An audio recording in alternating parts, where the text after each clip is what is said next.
There's a silent test happening around you every single day, and most people don't even notice it. It happens the moment someone talks over you, when they joke at your expense, or when they treat your time like it's less valuable than theirs. They're not just being rude. They're checking something.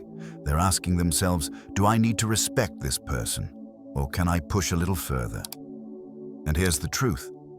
How you respond in those first few seconds determines how they treat you from that moment on. Stoics understood this long before psychology gave it a name. They didn't demand respect. They didn't argue for it. They projected it through presence, calm reactions, and boundaries so clear they never had to shout. Today, I'll show you 6 moves that quietly shift any interaction in your favor. Simple, controlled, powerful. Because respect isn't loud, but when you carry it, everyone feels it. 1. First tip, the first impression. People decide how to treat you in the first few seconds. Before you speak, before you explain, before you prove anything. And that's why the first impression isn't a detail. It's the foundation of respect. Most people never realize how much they communicate without saying a single word. The room reads your posture, your pace, your eyes, your tone. And long before you open your mouth, they've already answered one silent question. Is this someone I should respect, or someone I can ignore? Your presence speaks louder than your voice. We live in a culture where confidence is often mistaken for loudness. But real confidence, the kind Stoics embodied, is quiet, controlled, and unmistakably powerful. It's the kind of presence where people feel your stability before they know your name. And that presence begins with posture. When you walk into a room with rounded shoulders or rushed steps, you unintentionally signal that you're trying to take up less space. People don't consciously judge it, but they feel it. Their brain labels you safe to overlook. And suddenly, the entire tone of the interaction shifts. People treat you at the level you treat yourself. Stoics didn't need armor, weapons, or loud speeches to command respect. Their posture aligned with the core belief that they controlled themselves, and that was enough. Their shoulders relaxed, their spine upright, their breathing steady. They weren't trying to impress, they were simply present. And presence, especially in America's fast-moving, high-pressure social settings, is rare enough to stand out immediately. When you move slowly and deliberately, you show people you're not reacting to the room. You're arriving with your identity intact. That subtle shift changes how people speak to you, how they listen, and how they measure your value. Your eyes tell the truth before your words try to. The Stoic approach to eye contact is simple. Brief, steady, calm. Not a stare, not avoidance, just grounded acknowledgement. When someone looks at you and you meet their eyes for a single beat, you communicate, I'm here, I'm centered, and I'm not afraid of this moment. In American culture, this is one of the strongest signals of presence. People don't respect those who look away too quickly or stare too long. They respect those who can hold a moment without losing themselves inside it. Your voice shapes how people value your words. Most people speak faster than they think, faster than they breathe, faster than they feel. That speed communicates uncertainty, and uncertainty invites interruption. A Stoic lowers their pace, lowers their pitch, and lets silence do half the work. In a world obsessed with noise, slowness is authority. When you speak just a little slower than your instincts, you instantly command more attention. When you speak a little lower, you communicate groundedness. And when your sentences become intentional instead of rushed, people instinctively lean in. Respect doesn't come from volume. It comes from control. You don't need to act dominant or intimidating. You don't need to puff your chest or force confidence. You only need to show that you're in command of yourself, your body, your breath, your voice, your presence. People feel that. They respond to it. They recalibrate around it. Your presence is your boundary. Your presence is your protection. Your presence is your introduction. Here's a simple Stoic ritual you can use every time you enter a room. Breathe once, deeply but silently. Align your posture. Scan the room slowly. Meet the first eyes you see for one calm beat. Speak only when you choose to, because the truth is simple. The moment you walk in is the moment respect begins. 2. Second tip. When someone interrupts you. An interruption is not random, it's a measurement, a quick test of how firmly you stand in your own space. Most people don't think of it this way. They assume interruptions are normal, accidental, or part of conversation flow. But your body knows the truth, because the moment someone cuts you off, something inside you tightens. That tension is your mind whispering, "A line was crossed." And when you ignore that whisper, you teach people to cross it again and again. Interruptions reveal how people see you and how you see yourself. When someone speaks over you, they're not attacking your idea. They're stepping into your space. They're signaling, consciously or not, "My voice matters more than yours right now." And if you respond by shrinking, rushing, or apologizing, you reinforce that dynamic. Respect doesn't disappear suddenly. It erodes quietly. Stoics don't respond with volume. They respond with presence. Instead of fighting to be heard, they reclaim the ground beneath them. They understand that the power isn't in talking louder. It's in refusing to be emotionally moved. When someone interrupts you, the strongest move is not force. It's stillness. So the moment the interruption happens, you stop speaking, not in defeat, but in awareness. You let the silence expose the imbalance. And for the first time, the interrupter becomes aware of themselves. The pause shifts the room. People feel it. They sense the shift in energy. Your silence holds more weight than your words did a second ago. You haven't confronted them. You haven't corrected them. You've simply allowed the truth to surface without rushing to smooth it over. Then comes the boundary. "I'm still speaking. Let me finish that thought. Hold on, I wasn't done." Short, even, neutral. These lines work because they don't invite arguments. They simply restore the order of the conversation. You're not asking for permission. You're stating a fact. And when a fact is delivered calmly, people can't fight it. They adjust to it. Clarity commands attention more than force ever will. In American culture, people respect those who hold their ground without becoming reactive. Loudness is common. Anger is predictable. But self-control stands out immediately. It tells the room you are someone who listens, someone who thinks, someone who doesn't crumble or rush to defend yourself. And that calm strength forces others to recalibrate around you. People don't pause for dominance. They pause for dignity. Interruptions become rare when people know you won't ignore them. Not because you're intimidating, but because you're aware. Awareness is powerful. People can feel when you respect yourself, because it changes the rhythm of how you speak, breathe, and occupy space. Here is the Stoic ritual, mirroring the precision of part 1. Breathe once. Reset your nervous system before acting. Lift your eyes to meet theirs. You're acknowledging the moment, not confronting it. Hold still for one calm beat. Presence before correction. Deliver your boundary line. Simple, direct, unemotional. Continue exactly where you left off. You don't restart, you resume. This communicates one thing. I value my voice, and I expect you to value it too. And people do. Because the truth is simple. They interrupt those who rush. They listen to those who stand firm. When you handle interruptions with Stoic steadiness, not anger, not insecurity, but grounded control, you don't just reclaim the conversation. You reclaim your place in the room. 3. Third tip, jokes and humiliation. A joke that makes you smaller is not a joke. It's a message, a quiet test of how much disrespect you'll tolerate. People laugh it off because they don't want to make things awkward. They smile, shrug, or pretend it didn't sting, but inside, a small part of them folds. A small part steps back.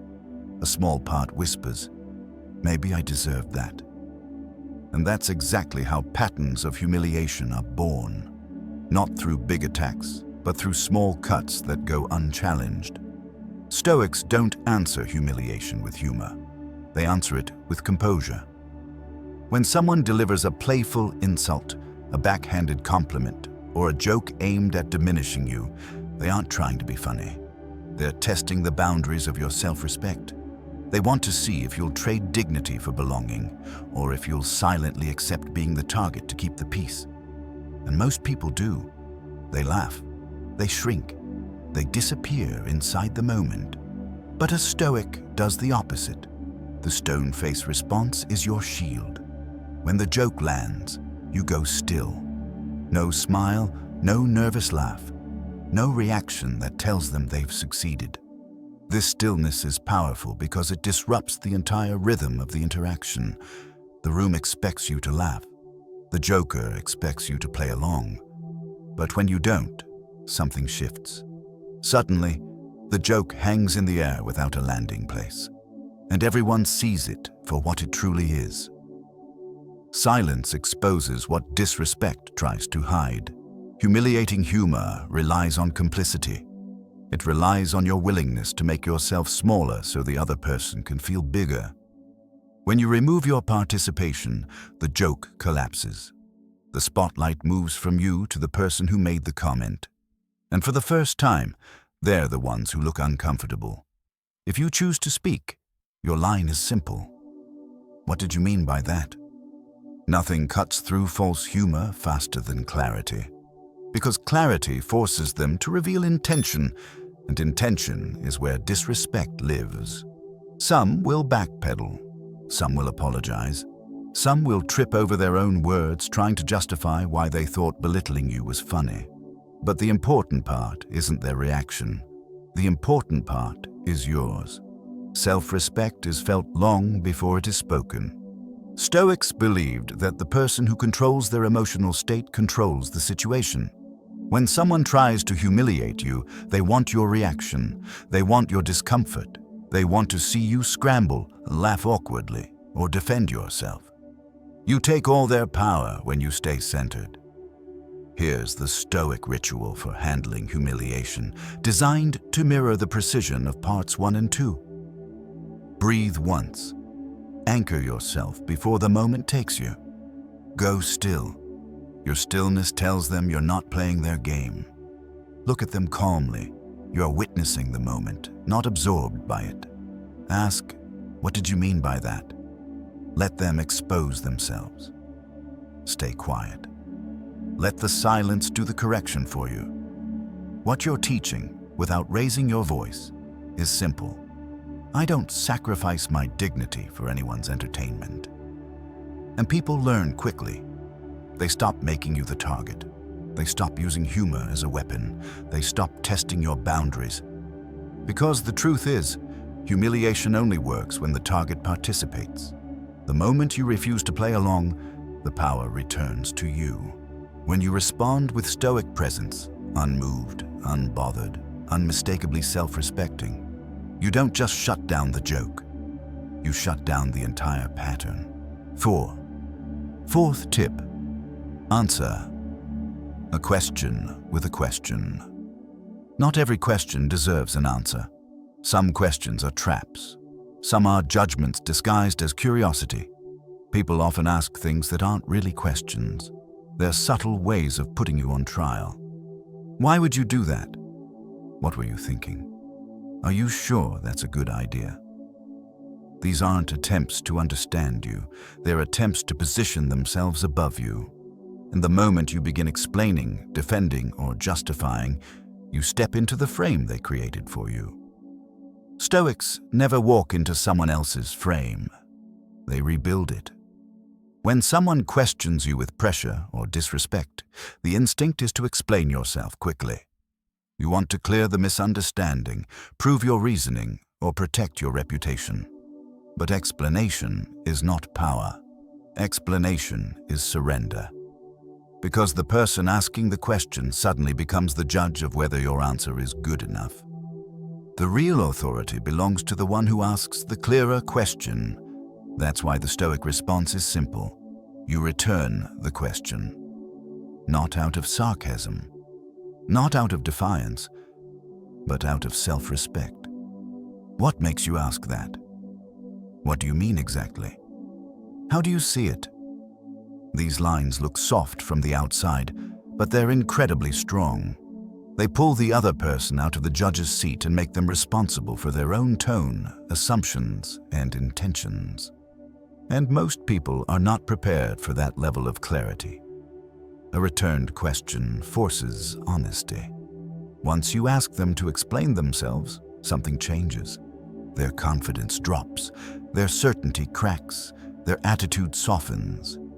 Because now they have to reveal why they questioned you in the first place.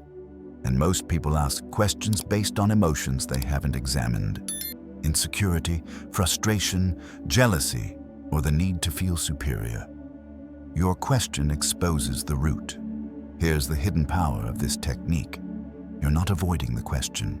You're elevating the conversation. You're refusing to answer from a place of defense. You're choosing to respond from a place of awareness, and that shift alone earns respect. Presence beats pressure every time.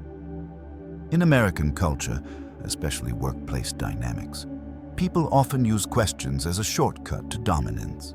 It's faster to question someone's judgment than to reflect on their own. But when you respond with a calm, steady question, you send a message, "I don't play by emotional shortcuts," and people immediately recalibrate their tone. Here is the Stoic pattern, mirroring the emotional precision of the earlier tips. Breathe once. Give yourself space before you speak. Hold your expression steady. You're not startled by the question. Ask your clarifying question slowly. You're inviting them to meet you at your level, not pull you down to theirs. Wait silently. Let their minds sit in the space they created. This is where the real shift happens. In the silence, in the pause, in the realization that they no longer have the upper hand. Questions lose power when you no longer rush to answer them. By returning the question, you're teaching a subtle truth.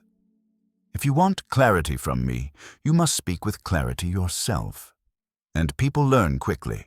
Their questions become more respectful. Their tone becomes more measured. Their assumptions become less careless.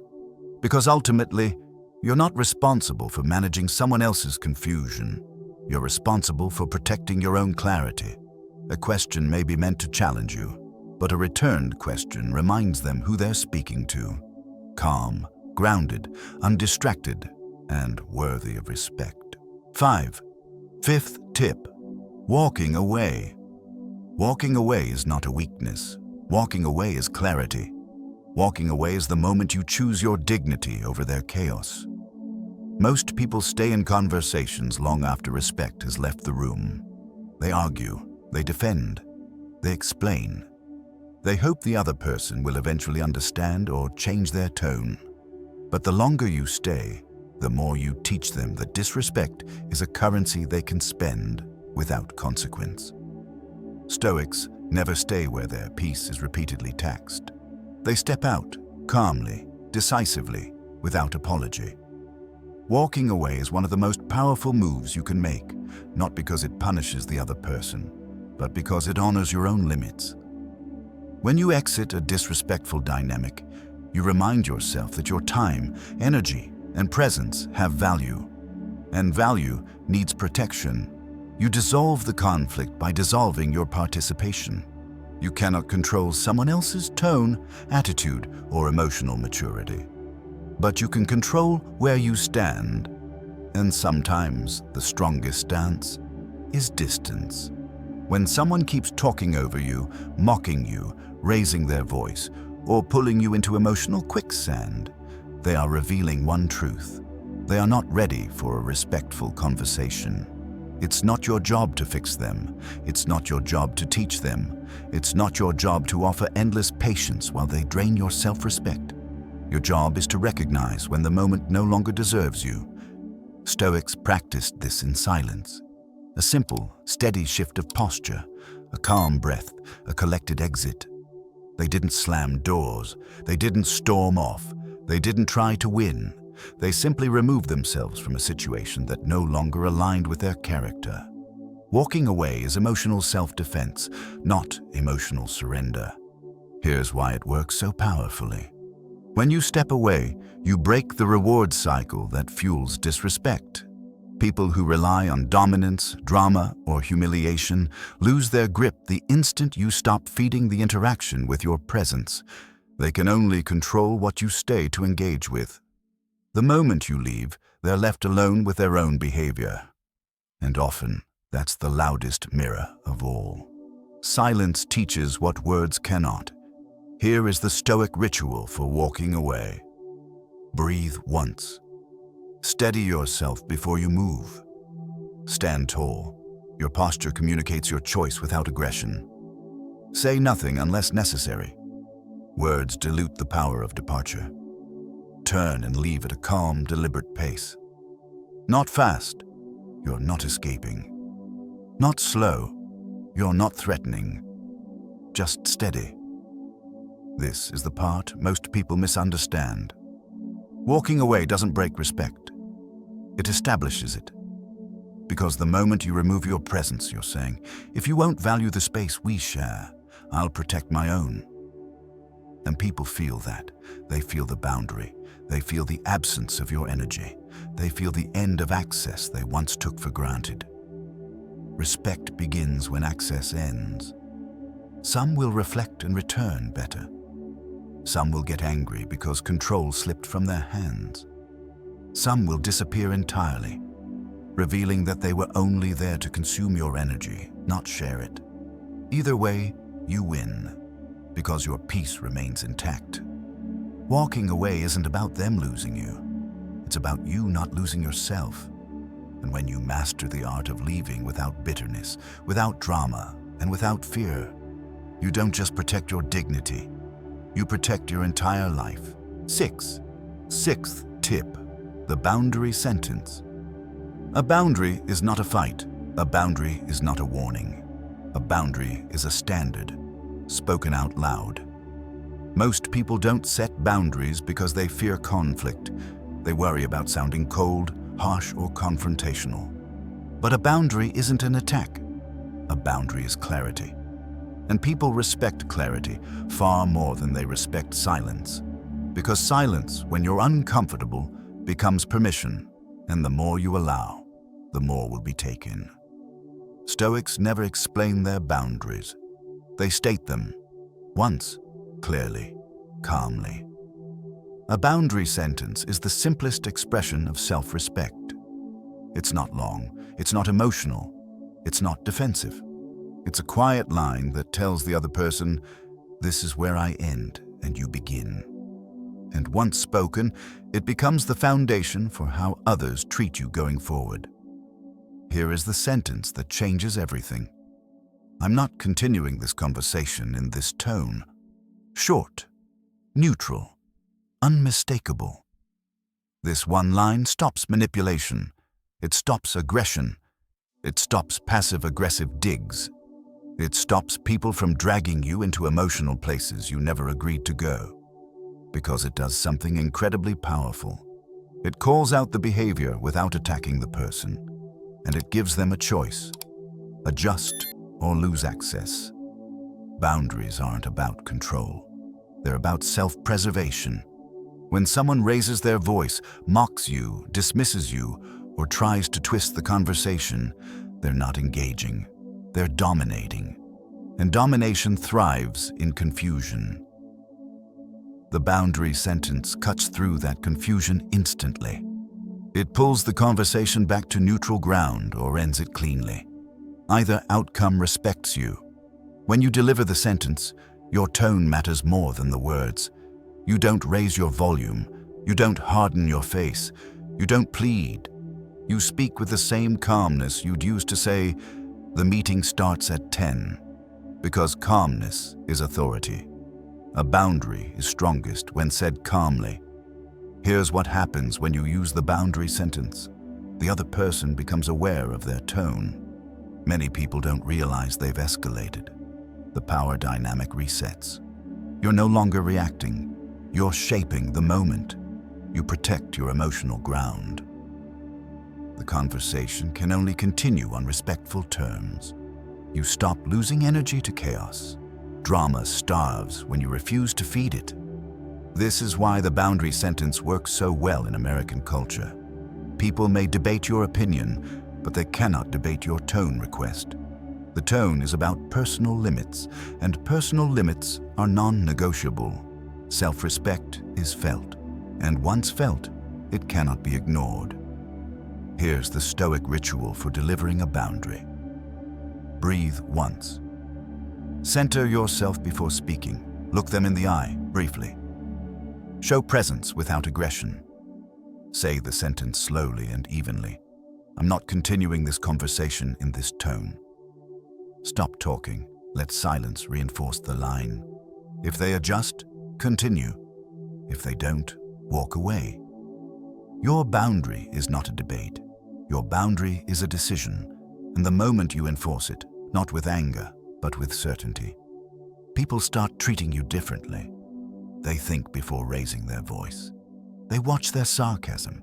They choose their words with care, because now they know exactly where the line is. People don't respect boundaries you never speak. People respect boundaries you speak once, and stand by. A boundary sentence doesn't just protect the moment. It protects your peace, your energy, and your identity. And when spoken with Stoic steadiness, it becomes more than a sentence. It becomes your shield. You've just learned 6 Stoic ways to command respect without raising your voice, without forcing dominance, and without becoming someone you're not. Presence, boundaries, clarity, silence, and self-control. These are the tools that reshape how people treat you. And if you look closely, they all share one truth. Respect begins with how you carry yourself long before anyone else reacts. You don't need to memorize everything. Just choose one technique to practice today. Maybe it's the pause when someone interrupts you. Maybe it's the stone face when someone makes a disrespectful joke. Maybe it's the boundary sentence that instantly resets the tone. Whatever you choose, use it consistently. You'll feel the shift. First inside yourself, then in the world around you. Thank you for spending this time with me, for choosing to grow, and for choosing to stand taller in your own life. If this message helped you, let me know by commenting the code. I command respect, and as always, take a breath, hold your ground, and I'll see you in the next video.